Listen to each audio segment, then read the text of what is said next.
Heidi, ¿cómo estás? Buenas tardes, gusto en saludarte. Este, Oye Heidi, fíjate, el día de ayer que salió la encuesta de Encol, también salió esta encuesta de El Financiero. Y pues ahí pues son distintas en cuanto al comportamiento de Claudia, incluso también al de Movimiento Ciudadano. Claudia baja, ¿no? De acuerdo a esta encuesta del Financiero, sube Xochitl Gálvez, e incluso hasta Álvarez Maínez sube un poquito, ¿no?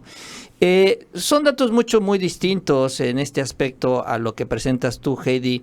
Y obviamente esto lo ha utilizado Xochitl ya como parte de su discurso político. ¿Cómo entender esta diferencia de resultados entre las dos encuestas, ¿no? Sobre todo porque, bueno, aquí lo hemos comentado, suena mucho más lógica la de Encol, porque pues sí, el efecto, la pérdida de Samuel García le cuesta mucho a Movimiento Ciudadano, pero pues bueno, obviamente esto es parte del debate político, ¿no? Los resultados de las diferentes encuestas. ¿Cómo entender estas diferencias, Heidi? A ver, lo primero es la metodología. El Financiero hace una encuesta en teléfonos, es una encuesta telefónica, no es casa por casa. Nosotros en Encol hemos hecho la encuesta en vivienda, casa por casa, y pues obviamente vas a públicos distintos. Ya lo decía yo antes, el problema de las encuestas telefónicas es que suele sobreestimar zonas urbanas. Y también, obviamente, tienes este problema en las encuestas en vivienda, que hay ciertos niveles socioeconómicos que es muy difícil accesar, ¿no? Que son los niveles, los altos niveles socioeconómicos de una zona urbana, ¿no? Pero a nivel nacional sí podemos llegar a estas zonas porque hay lugares en donde no están cerrados. Nosotros, por ejemplo, si yo hiciera una encuesta en la Ciudad de México o en San Pedro Garza García, o en Whisky Lucan, haría una encuesta telefónica porque hay lugares que son inaccesibles para los encuestadores. Pero una encuesta telefónica es inaccesible en zonas rurales, es inaccesible para cierto nivel socioeconómico y tienes una sobrerepresentación pues de zonas urbanas y de un nivel socioeconómico pues mucho más alto. ¿Qué pasa por eso seguramente esta diferencia? Pero a ver, 16 puntos entre el primero y segundo lugar es amplísima ventaja. No es una elección cerrada, es una elección con muchísima ventaja por parte de Claudia Sheinbaum. Imagínate si son 16 puntos en el mejor escenario en una encuesta hecha eh, telefónicamente, que aparte todos sabemos que tiene esta sobrerepresentatividad de zonas urbanas. También recordemos qué pasó en el 2018. En el 2018, Encol fue de las encuestadoras más acertadas a nivel nacional en la elección presidencial. Nosotros hicimos la encuesta en vivienda, casa por casa. Nosotros traíamos una amplia ventaja por parte de Andrés Manuel López Obrador al inicio del año, al inicio del 2024, justo pues en estas fechas. Traíamos cerca de 18 puntos de ventaja. Esa ventaja se mantuvo. Siempre tuvimos en segundo lugar a Ricardo Anaya, en tercer lugar muy abajo a José Antonio Meade. Fue creciendo José Antonio Meade, pero nunca le alcanzó para llegar a un segundo lugar, ¿no? Y al final, las últimas 5 semanas, Andrés Manuel López Obrador subió 10 puntos, ¿no? Lo que nunca hubiéramos pensado que podía subir porque ya tenía una ventaja tan amplia, subió en las últimas 5 semanas.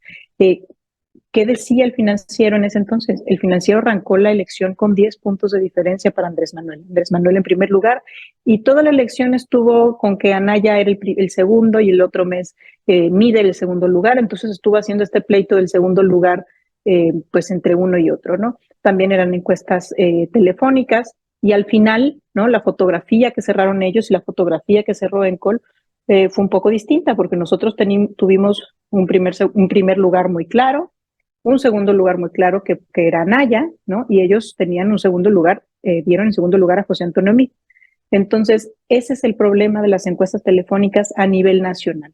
En el 2012, por ejemplo, el equipo de Encol realizó encuestas también a nivel nacional. Fuimos la más precisa a nivel nacional. Estamos en otra marca, en otra empresa, y todos traíamos una amplia ventaja para Peña Nieto, pero lo que vimos ya acercándose a la elección es que esa ventaja de Peña Nieto se redujo no porque subió Andrés Manuel, sino el voto de Andrés Manuel siguió muy estable durante toda la campaña, pero el voto de Peña Nieto se redujo porque la gente nos decía que querían votar por Peña Nieto, pero que no iban a ir a votar. Entonces, eso es importante que los encuestadores lo registremos, porque algo pasó en el 2012 que no incentivó al voto del PRI o de Peña Nieto a salir a las urnas. Que eso fue como, no cambiaron su preferencia, ¿no? Querían votar por Peña Nieto, pero les faltó algo más que les ofrecía el candidato para que el día de la elección salieran a votar. Pero nosotros sí lo registramos. Nosotros registramos que había una diferencia de 6.4, 6.7 más o menos de diferencia entre el primero y el segundo lugar, que fue pues la encuestadora más precisa en ese 2012. ¿Qué pasó en el 2006? También todas las encuestadoras serias, pues teníamos un empate, ¿no? Teníamos a Andrés Manuel López Obrador arriba, Calderón lo alcanzó y fue una contienda pues muy cerrada durante prácticamente toda la campaña. ¿Qué estamos viendo ahora en el 2024? Una amplia ventaja de todas las encuestadoras serias realizadas en vivienda o realizadas vía teléfono, como es el caso del Financiero, donde hay una amplia ventaja para Morena y no vemos, pues obviamente que se hayan movido las preferencias. Algo que me llama la atención de la encuesta del Financiero es que yo no puedo creer cómo un personaje como Samuel García, tan disruptivo, que gobierna un estado tan poblado como Nuevo León, que Samuel García lo que haga es nota, no solamente en Nuevo León, sino nacional, a favor o en contra, pero vemos una nota de Samuel García y creo que todos le damos clic, hubiera tenido menor preferencia que Jorge Álvarez Maínez, ¿no?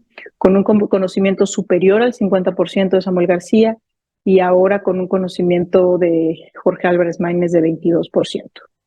Entonces, pues sí, creo que hay algunas inconsistencias en esa encuesta, pero bueno, vamos a seguir viendo pues, todas las encuestas que salgan. Yo recomiendo que hagamos caso en las encuestas que son en vivienda, casa por casa, sobre todo las que son para la presidencia.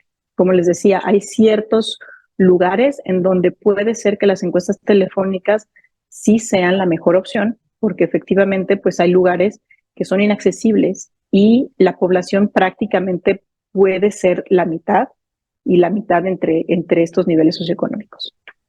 Heidi, en este asunto de los resultados con las encuestas, hay una acusación que les hace directamente Xóchitl Gálvez, que les están pagando 10 millones de pesos a cada una de las encuestadoras, que están en la nómina, que ustedes reciben este dinero para que pongan arriba a Claudia Sheinbaum.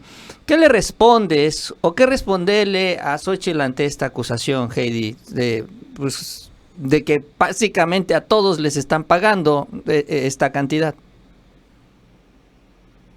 Pues mira, nosotros por parte de ENCOL no tenemos ningún pago por parte de ninguno de los candidatos. Nosotros hacemos una encuesta para medios de comunicación, no para ningún candidato, ningún war room, no somos parte de ninguna de estas cosas. Este tipo de declaraciones siempre lo hacen y siempre lo hacen no solamente un candidato, todos los candidatos que no ganan, ¿no? Todos los candidatos que van perdiendo la encuesta o las encuestas, siempre lo que hacen es tratar de descalificar a las encuestadoras. Pero ellos tienen sus propios números y saben perfectamente cómo van. Entonces, lo que no se vale es tratar de engañar a los ciudadanos, ¿no? Porque pues, los números ahí están. Ellos pueden hablar de mil otras cosas, ¿no? Y dejar de hablar de las encuestas que no les favorecen. Hay muchísimos temas de los que ellos deberían de estar hablando. Muchos ciudadanos no se dan cuenta de cómo están las encuestas, ¿no? Sí se dan cuenta de cómo está su día a día y puede ser que su día a día no esté bien y esos candidatos no les están hablando a ellos y no les están hablando cómo van a mejorar el día a día de los mexicanos. Heidi Osuna, pues te agradecemos mucho esta entrevista. La verdad es que muy, muy interesante la encuesta con un cambio por el tema del Movimiento Ciudadano. Y bueno, vamos a estar muy atentos a la próxima. Que tengas un buen día.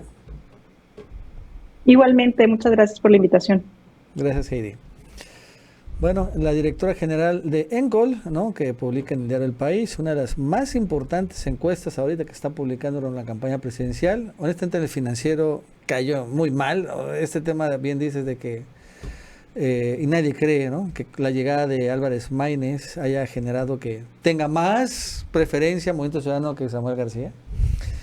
Pues sí, ha generado muchos. Ahí se te das cuenta que es muy cuchareada, la verdad es que sí. Y bueno, pues aquí tenemos a Encol. Muchas entrevistas el día de hoy, Mauricio. Así es, también la respuesta, ¿no?, a la acusación de Xóchitl Gálvez, que eso es lo que dice ella, que 10 millones le han ofrecido, le han pagado a las encuestadoras para poner a Claudia Sheinbaum muy por arriba. Importante también esto de la diferencia, porque sí, Xóchitl Gálvez se la pasa diciendo, ay, nada más me saca 14 puntos. Oye, no. Es que ya 14 puntos en cualquier competencia electoral ya es una diferencia muy difícil de superar. O sea, tienes que ser un fenómeno electoral para subir 14 puntos en una campaña. Y Xóchitl Gálvez no lo es. Claro que cuando se habla de diferencias de 20, 30 puntos, pues sí, se escucha mucho mejor, ¿no? Y dices, órale, pues cuando menos no es tanta. Pero aún así es un margen de diferencia muy importante. Entonces, pues en general, incluso pues las encuestas que paga Xóchitl Gálvez no la ponen en una posición competitiva, porque no, con esa diferencia no se puede hablar de una posición competitiva, pero por eso, Nacho, todo el mundo ahí se está peleando que el Senado, que la Cámara de Diputados, que las alcaldías, ¿no? Nadie se está peleando cargos en el gabinete con Xóchitl Gálvez. Sí, claro. Ahorita el pleito en el PRIAN es la lista de plurinominales, ¿no? Exacto. Ni siquiera las candidaturas a mayoría directa. La lista de plurinominales es donde está el escándalo, porque esos iban a entrar. Esos iban a entrar. Cabeza de Vaca sí iba a entrar, Ricardo Anaya sí iba a entrar, Alito sí iba a entrar, Marco Contreras sí iba a entrar. Esos iban a entrar. Entonces es lo que se está peleando horrible.